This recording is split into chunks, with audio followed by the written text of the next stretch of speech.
Hi, Bev. Yes, you're absolutely right. I think for the Taliban leadership, there's a lot to celebrate. They've come into power, they've created their own narco state.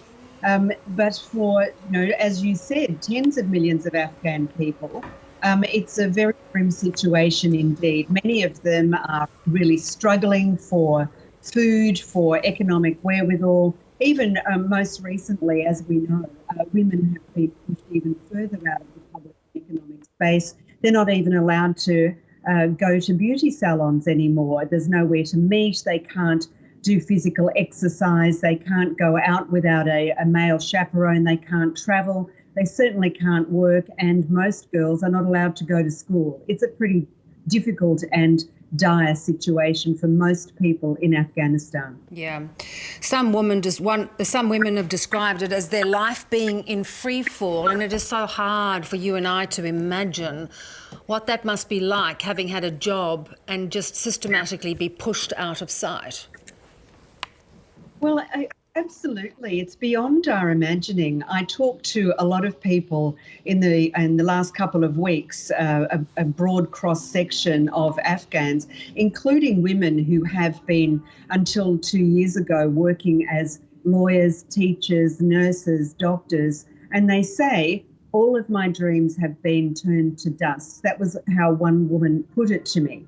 I talked to one young lady who set up libraries in rural areas for Afghan women. They were holding reading competitions and workshops. And she said the first thing they did when they took power 2 years ago was close us down. She went to America just a couple of weeks ago, and she said up until then she was organising protests indoors, outdoors. She was in prison, she was beaten. This is how women trying to exercise their fundamental rights are being treated. Yeah.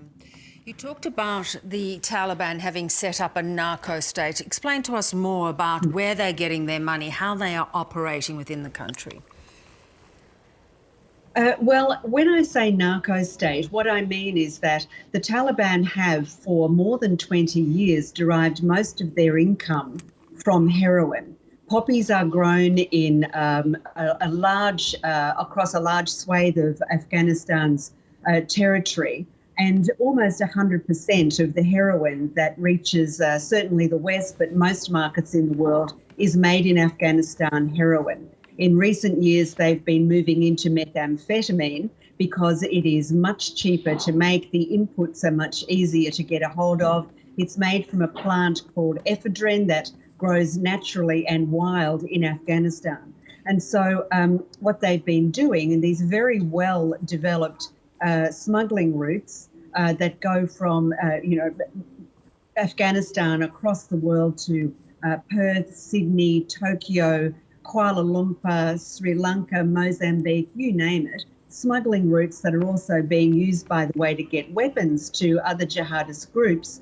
They're now throwing in, if you're in Perth and you're a drug dealer and you deal in made in Afghanistan, Perth, I'll get my 5 kilos, and they'll throw in a kilo of methamphetamine to get another market started. It's cheaper, it goes further, the profits are higher, and it's much more addictive. This is a very insidious industry that they're running. It's making them a lot of money, and a declared ban has only pushed prices a lot higher, so profits are even bigger. Yeah, and none of those profits, it would seem, flow through to the rest of the country.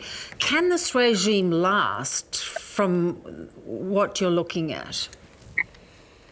Well, it's almost a given, isn't it, that a regime that bases its power on an illicit trade like heroin, but also on force, it's very unpopular with the vast majority of Afghan people, is unsustainable.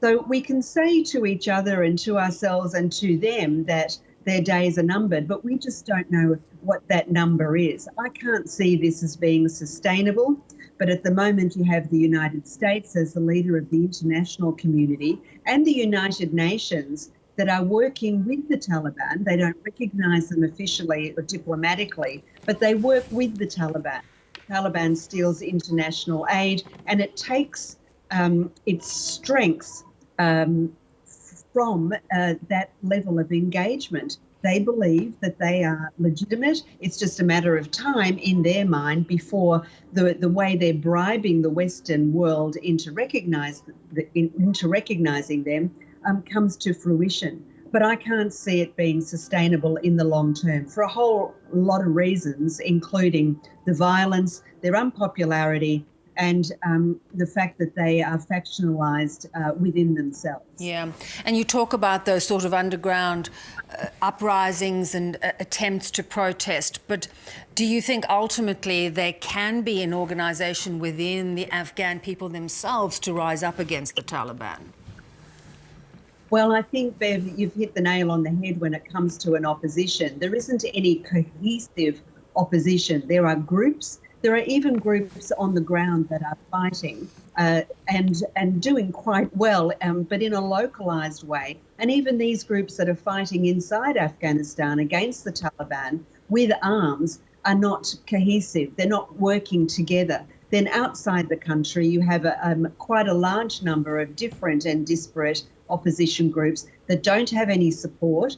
The Western community led by the United States, the UK, where I am, the European Union have all made it very clear they will not be supporting any armed opposition. There's no appetite for what could be another civil war in Central Asia. And until these groups get themselves together and come up with some sort of a political roadmap, then I don't think that there's going to be any real inroads into the Taliban's grip on power and grip on the imagination of the international community and the United Nations. Lynn, as I let you go, I can't help but point out you're in London. I don't imagine it's going to be an easy time for an Australian wandering the streets of London after that World Cup defeat. Through the ashes, now we've got the Women's World Cup. My hearts go out to the Matildas. Well done, ladies. Indeed, absolutely. Great to see you. And thank you so much for that very insightful analysis.